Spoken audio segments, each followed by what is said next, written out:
Sorry about that there, I lost you for a while. Or maybe for the whole thing. But we're back again now anyway. Thanks, Komachi. So I'm going to make a little bit more, putting a bit more blue in order to push the hair back a little bit here. It goes back further, significantly further than the edge of the neck from where I'm standing. Of course, each person's viewpoint will be different, and I'll do my best to get around and kind of suggest small things. I think it was helpful the time that you came yourself and Ronan that time. I did small little images for each person, kind of, you know, to show the rough shadows. And just for people who are here for the first time, it might be helpful to do that, to kind of identify the position of the features from your particular point of view on a small piece of paper. It just takes a couple of minutes. And then we'll sell it. Because it can be really scary. So you have to sign it first. Right. You should see the facial expression with that. It's really exciting. Yeah.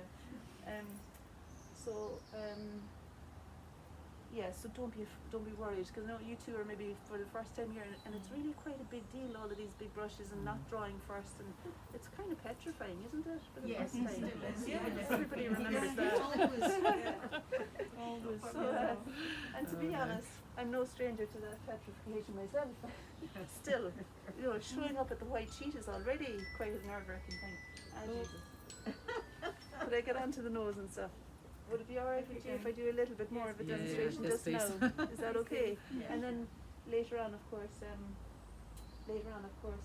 might do a second one after lunch to get into a little bit more detail into things like the eyes.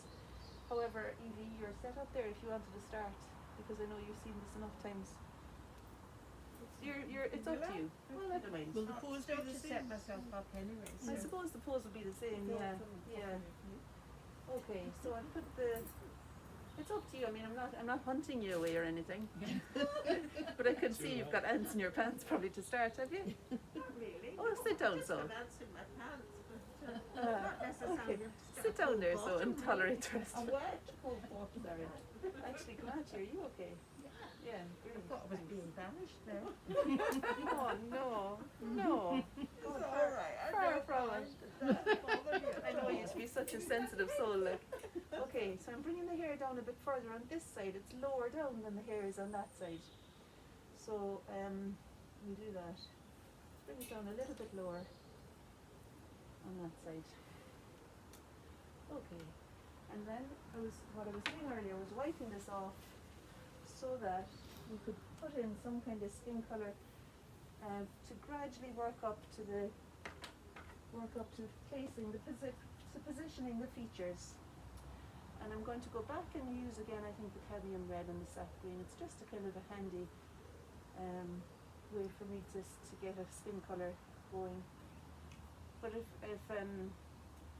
you have wild cards or colours on your palette that you know will make good skin colour for you, obviously use whatever works and whatever you see. Now there's this lovely kind of an arc happening there. I'm looking at the shape where the eyebrow meets the nose and then comes out again in relation even to the side of the face, so I can see it as a shape all of its own, in the same way as I found the shape of the forehead kind of all of its own. I'm now looking at the shape here between the eyebrow, and there's a shadow between the eyebrow and the nose that does something like that, I think. It goes in for a while and then it comes out like a kind of an arc. I don't feel like I want to describe the full outline of that now, but just to begin locating things. And I do maybe something similar on the other side then. So with the shadow that's in the socket of the eye on that side. And maybe underneath, it's kind of a little bit warmer. So I'm putting some alizarin crimson, which looks like this. Ronan, could I have 10 more minutes, please? 10 minutes. Is that okay? Because we might end up here all day long. Alright. So a little bit of the alizarin into that colour I was using for the shadow there. Did I tell you what that colour was? Sap green, cadmium red, yeah. It was just the sap green and cadmium red. And then I put a little bit of alizarin crimson in because I wanted to warm up the cheek here. I wanted to warm up the cheek. The video's still working, but warm up the shadow that's underneath the cheekbone. And it's okay like that, I think. Alright. And then you can bring it down down because it's a little bit a similar kind of a tone I think there, and I feel like that part of the face is maybe dry enough now. I don't want it to read it as being so textured, that shadow that's under the cheekbone, so I'm going to put a little bit more watered down alizarin, and pushing up, I'll meet that. I'm kind of okay with the texture at the top, but underneath it seems to me like it would be more helpful for it to be smoother as it transitions down the face. And a little bit of cadmium red into the alizarin will give me the colour I'm feeling is happening here.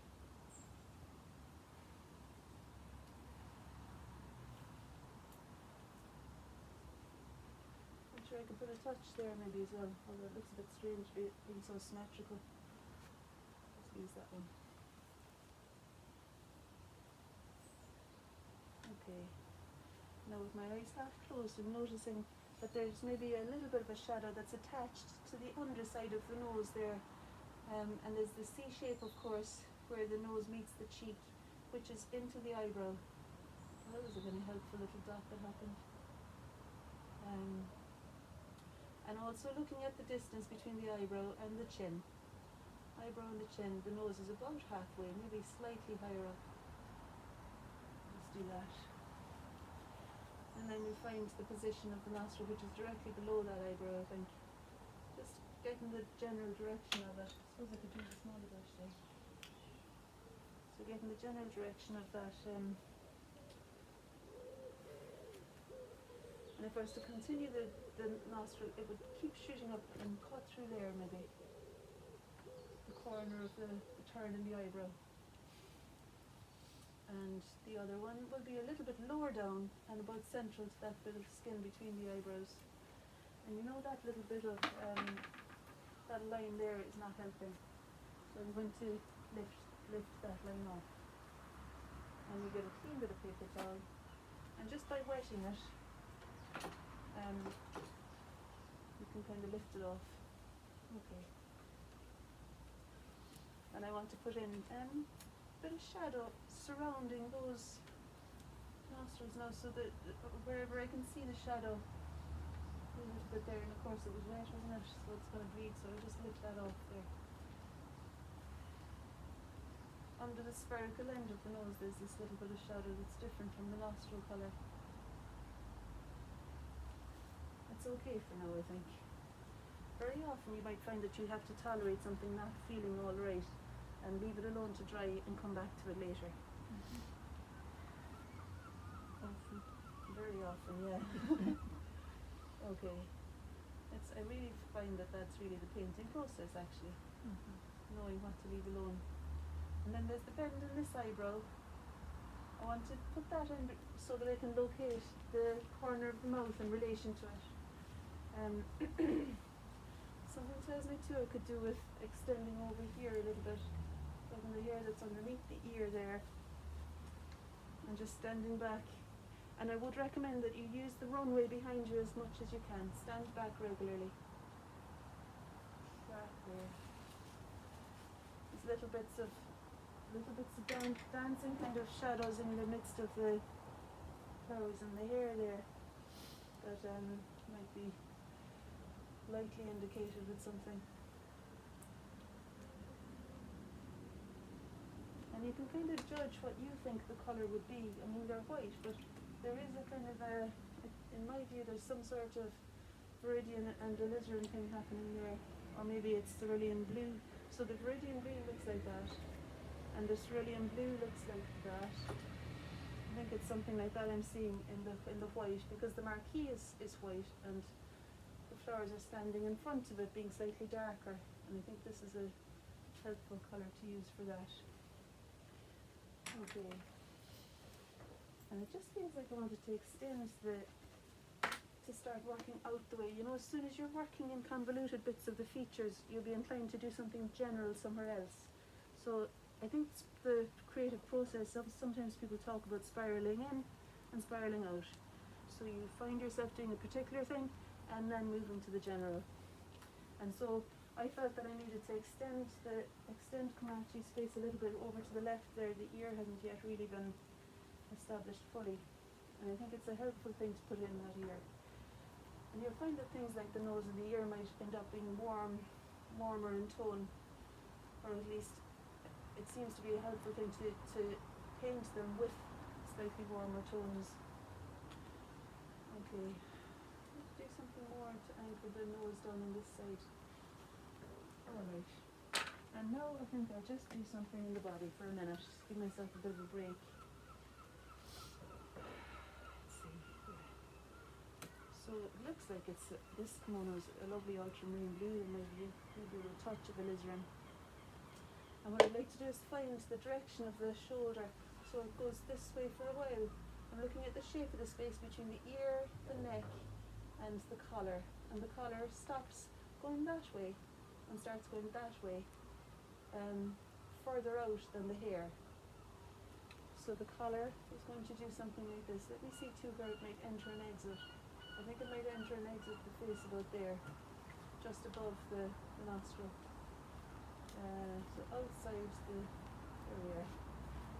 Maybe something like that for the collar. And on the other side, of course, it's a little bit higher.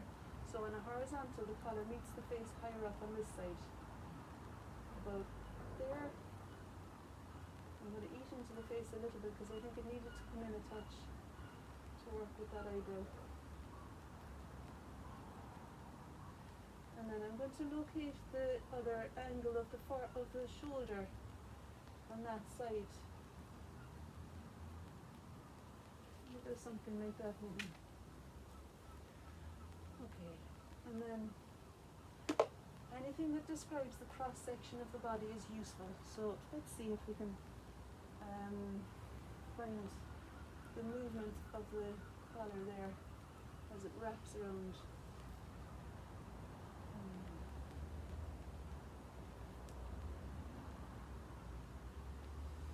Yeah, I think I'll make a little bit more alizarin, put a bit more alizarin into it for as we go down here towards the and really you want to kind of find ways of making the splashes work in the favour of the I think there's something about before and after the mark is made, and that movement seems to somehow, when it touches the paper, whatever attitude you've got going into it feeds into the mark, and you leave it there, and there's something about committing to the mark, and so allow yourself to expand when it feels right. Don't be forcing it, because that's really feels awful when you're making yourself do something expensive and you don't feel that way. But if you do have a feeling that something might work, even just try it. Yeah. I think that's maybe, and it also just makes you feel more courageous when you're opening your, the Amy Cuddy talk. I don't know if you've seen that. There's a TED talk on presence, and she says if you stand for a minute with your hands on your hips like Wonder Woman, you feel a lot more, or Superman, you feel a lot more confident entering into anything stressful. It's about lifting the sternum. That's Lifting. what it is. 'Cause Okay. it brings everything out. Yeah. Yeah, and fully occupy the space that you're in. So lifting the sternum, thank you. And I'd say the victory symbol is a similar thing then. And this attitude of, I can do it. And you can all do it, I know it. But that feeling of opening, okay. That was the bell again, wasn't it?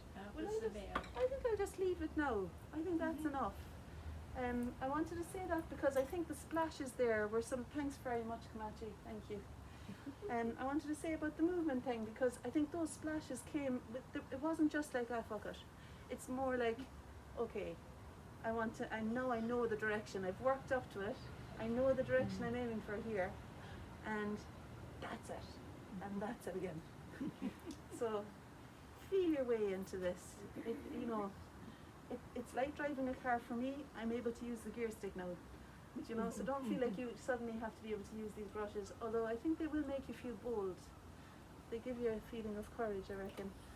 Okay, so in the next 40 minutes I'm going to first see Deanne and Juana, who've not been to the watercolour workshop before, and then I'm going to go around and see everybody else. Thank you. hopefully within the first 40 minutes. I'll do my Lovely. best. Okay. All right, thanks for watching. Thank Yeah, you. thanks. Come on, hey, where's the Again, more. God.